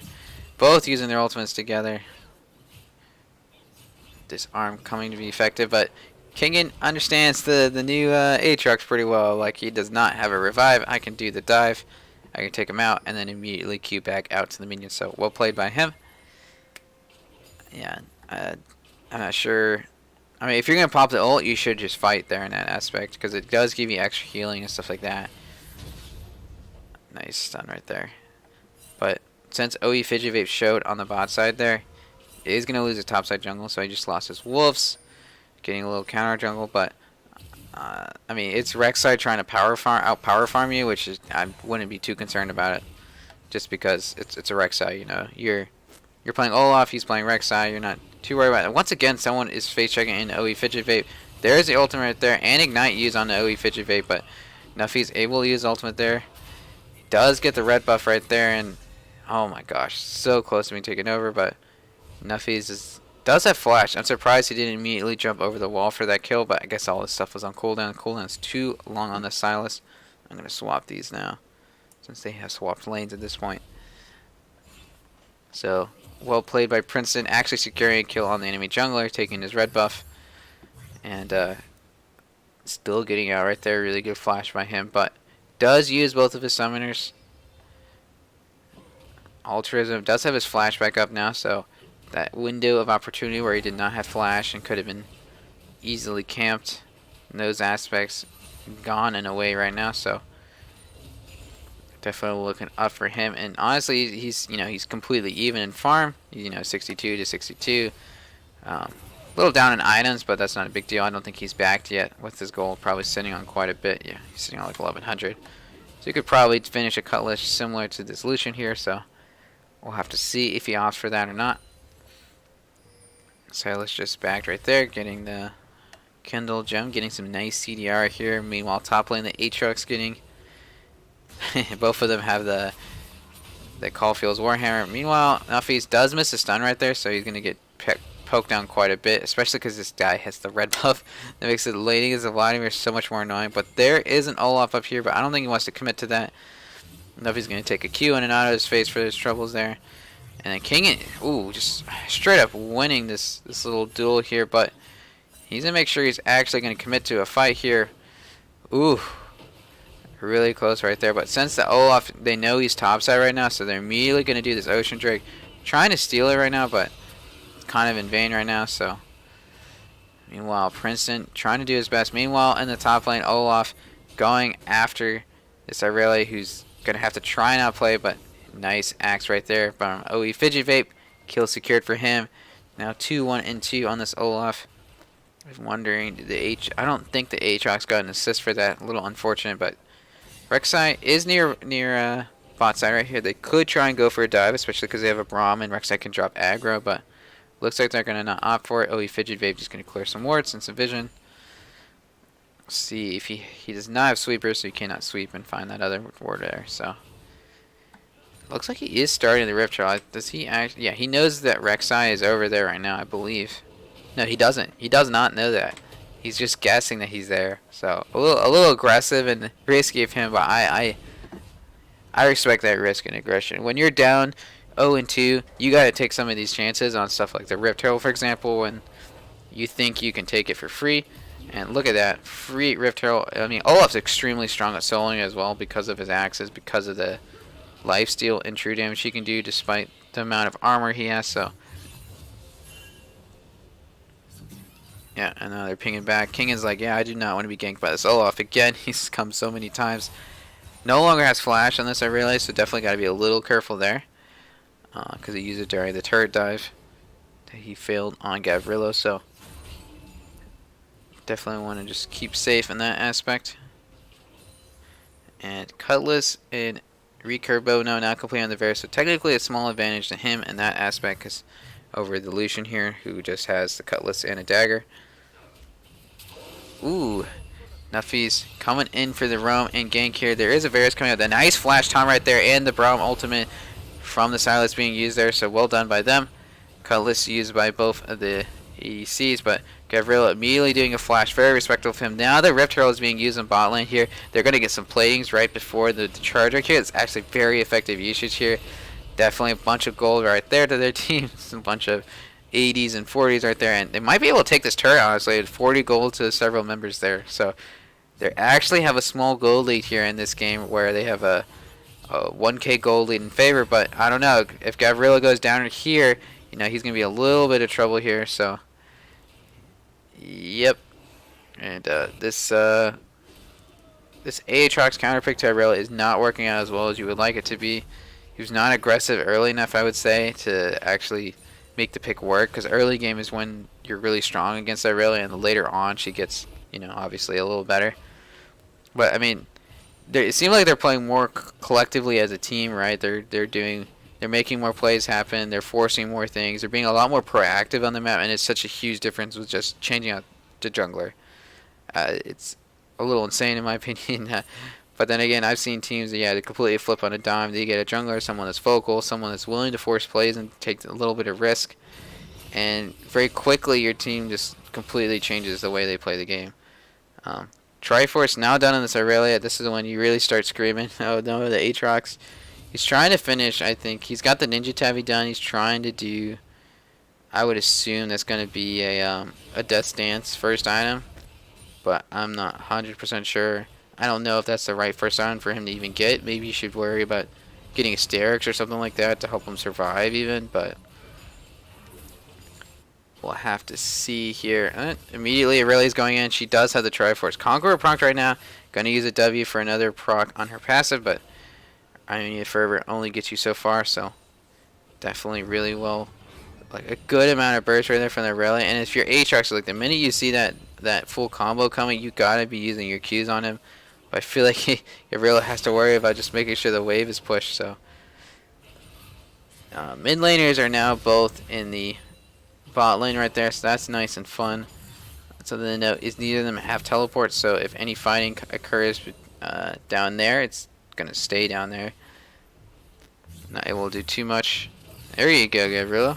He actually is getting dove a little bit. Meanwhile, Fizzmar going after this Gala here. He was gonna use a taunting right there, but not able to secure anything there. So, meanwhile, King gonna go for the kill onto the Gavrilo. Actually secured it right there. Well done by him, but have to go 1-for-1 in the end there.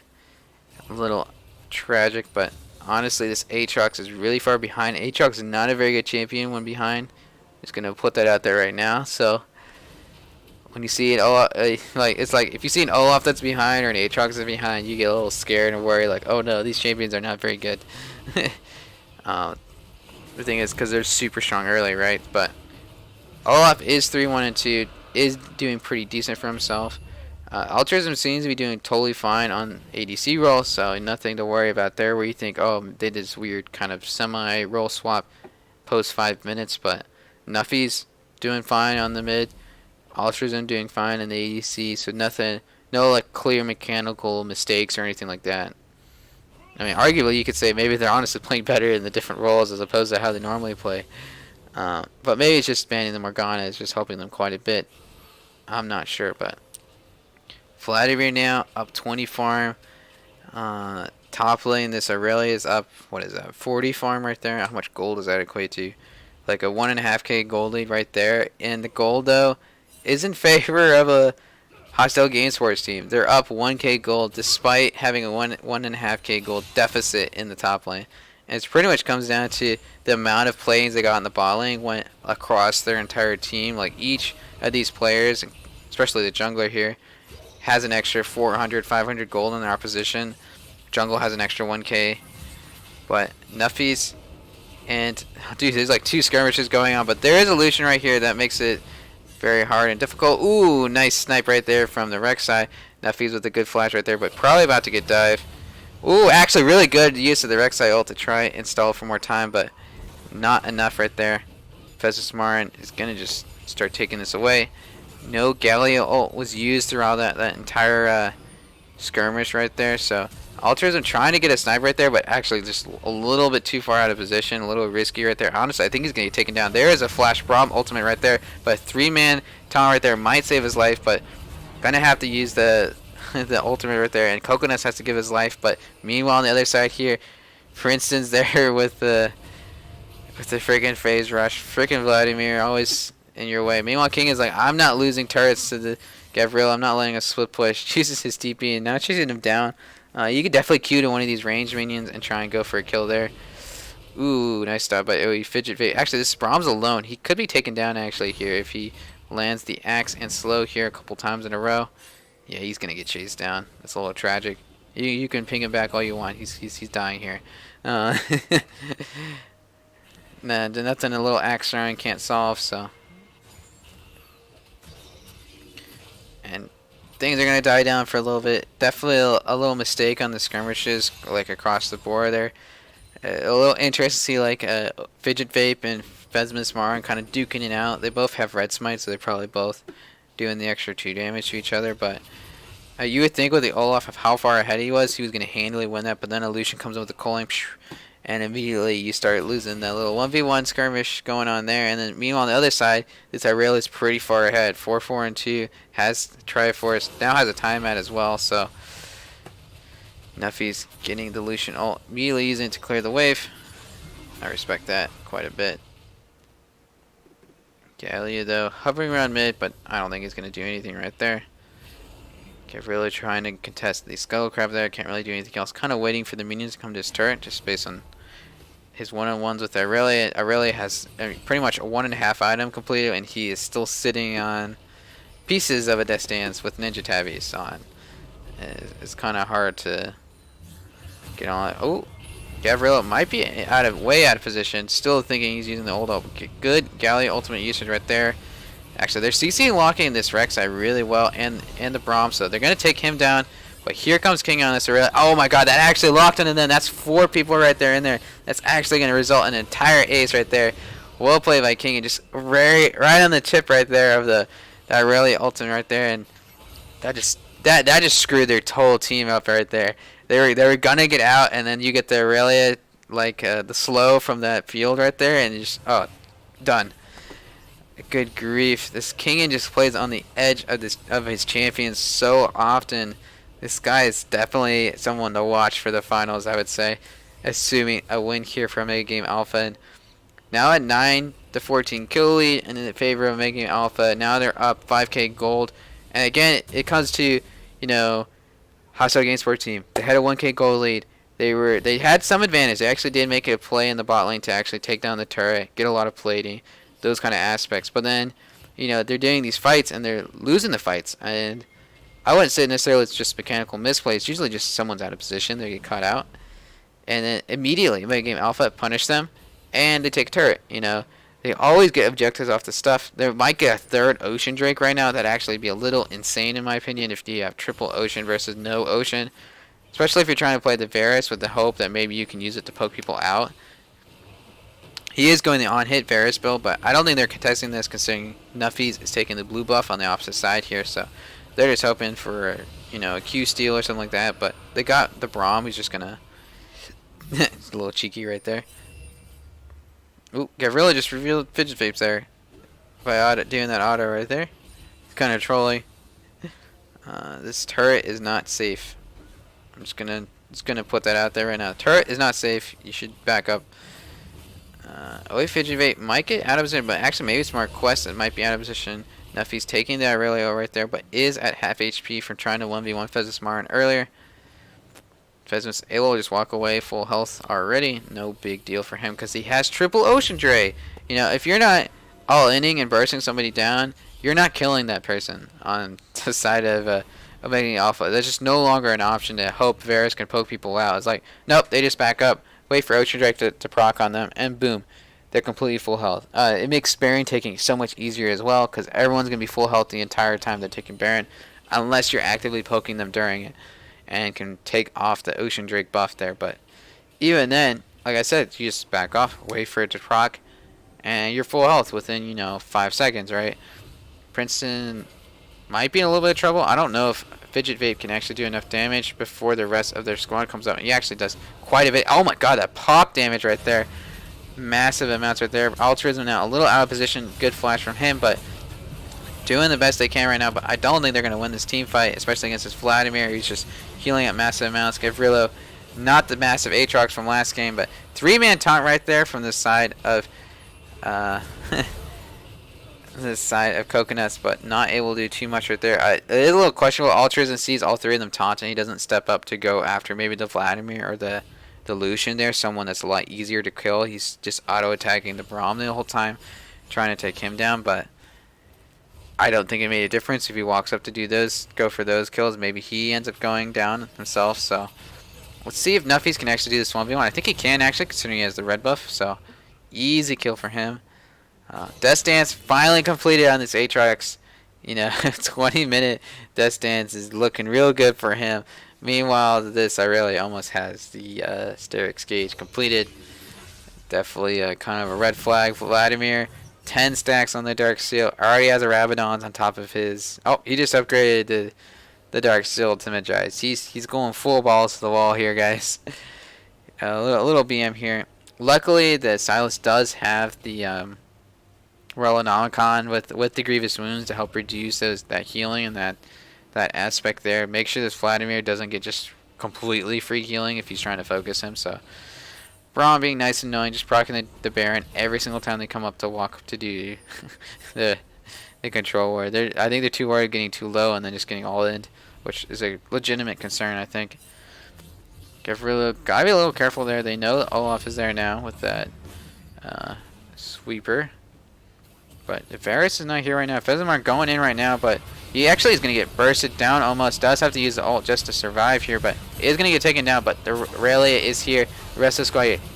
Aatrox does get his revive passive for once. Kingen, though, in the front line, stunning up 3-4 people right there, it looks like. So definitely a lot of damage. Altruism, though, doing a decent amount of damage. Kingslayer healing up quite a bit. Fidget Vape, though, just trying to throw his axes, but there is no turret here. He's going to get stunned up and taken down right there, and that is a full ace for the side of them making alpha. I'm curious what they're going to get. They have bot wave prepped, so it looks like they're going to go down over there.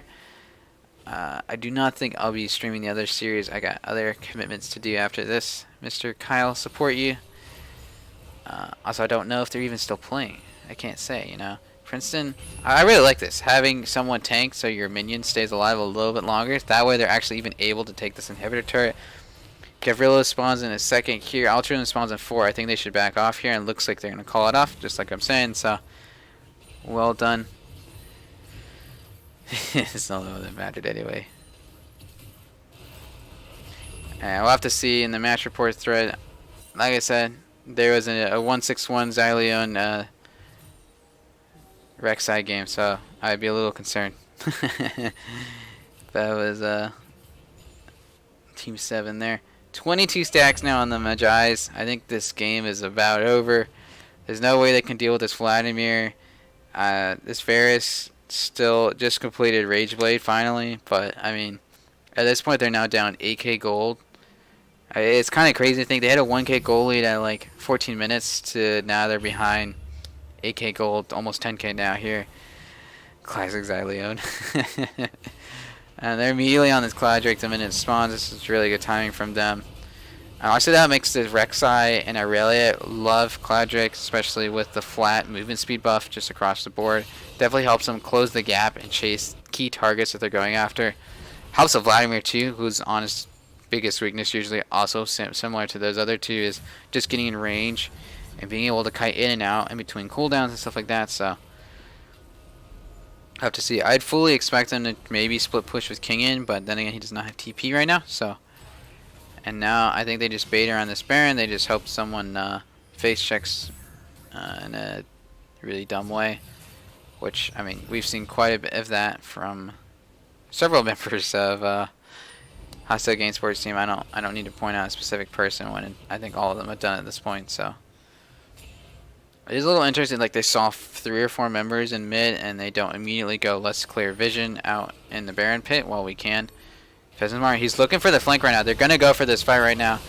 Aatrox does have the ultimate. Pheasant is going to get bursted out. 4-man usage of the ultimate there from the Aurelia. Coconut's going to get taken down, trying to tank as long as he can, but Kingin is running wild on the backside. Now is the Vladimir as well. Nuffy's almost about to get taken down. 2 revives, and then Zanya's about to go down here. Kingin barely getting out alive, but able to get the triumph heal. Triple kill for Viscount. This series looks like it's about to end right here. Other series sound like it's done based on Twitch chat. I believe you guys. So this is the night of 3-0s in the Elder League semifinals. I think we're going to get our number 1 and number 2 team in the finals here. It's a miracle come true. You know, we've never seen both of the Elder League first and second seed from the regular season both make it to the same finals. And no upsets occurred, nothing crazy, honestly. I think the craziest thing was Hostile GameSports team beating the 4th seed, but I mean, even though 4 and 5 were definitely really close this year, I'd say I think they had equal records, just lost head to head. Hostile GameSports team though does have a chance to they're still in this game technically. Albeit they're down, what is that, 11k gold now. They're down 4 drags to nothing. I think they're pinging for a desperate Baron play right now. Honestly, I think that is definitely their best chance. They see the Braum on the bot side there. They say, screw the base, screw our team. You know, like, we have to do something crazy and go for something nuts. But they're not committing to it yet. They're hoping maybe they initiate and fidget wave right here. So we'll have to see how this goes. Rek'Sai, though, does have... Oh, he got the Scuttle Crab. That's unlucky. But did have to use a Smite, so that's on cooldown for another 15 seconds. But he does have the GA now, so that definitely makes it really difficult. Oh my gosh, he's just jumping onto Altruism there. No one's there around him to help him out. Immediate denial from him, and that's essentially a 4v5. It's going to be a lost team fight for them. The best they can do is maybe trade for the large kills right there, but... just a complete ace. 12, 0, and 10. 25 Magi stacks on this Vladimir. And it looks like they're going to go end the game right there. I think they should have just rushed to the Baron and immediately started. Like, screw all the wars, screw all the vision. Just say, like, no, we see someone on bot side. We're going to immediately do this Baron. If we're going to lose the game, we're going to lose the game trying to do Baron as opposed to trying to do a team fight. Someone gets caught out. Pheasant definitely MVP in my opinion. Definitely took over all 3 games. This game is 3-3 and 17. Definitely initiating a lot of fights with creative pathing for this specific game in terms of initiating fights and trying to snowball their lead even further there. So huge props to him and the win for the night here for them. And let's just go look at the graphs. Oh, look at this. They really did the most damage. What a surprise. And like I said, Aatrox, when he gets behind, it's just hard to play the champion. So not doing interviews. That will be next week during the finals. I'll have interviews and stuff like that with the winning team. But I think, yeah, I mean, Princeton did very good this series. He played 2 more games of Morgana, not really a shiny, champion. Unlike, Kingin on the top lane or the jungler here. But Princeton had a really good game. I think Viscount definitely showed up tonight as well. So definitely had some really good games across the entire series. I mean, he won a lane I thought was a losing lane against Lucian Braum. He won as a Kaiser Galio lane. So, I mean, they definitely proved their worth, proved their first seed, and kind of just showed that they're really good macro and just team fight decision making in general is just massively ahead of some of the other teams here in Elder League. I'm hoping that we'll get to see them in finals. I'm looking forward to that. But thank you guys for tuning in. Congratulations on Game Alpha. We'll see you in the finals. We'll see you next week. I'll probably be streaming it again. So hopefully, you know, a successful series. Maybe they'll be Elder League champions. You know, maybe Princeton is KDA player. I don't know. Oh, thank you, Siri. All right, thanks guys for tuning in. I'll see you guys next week, and we'll see you then.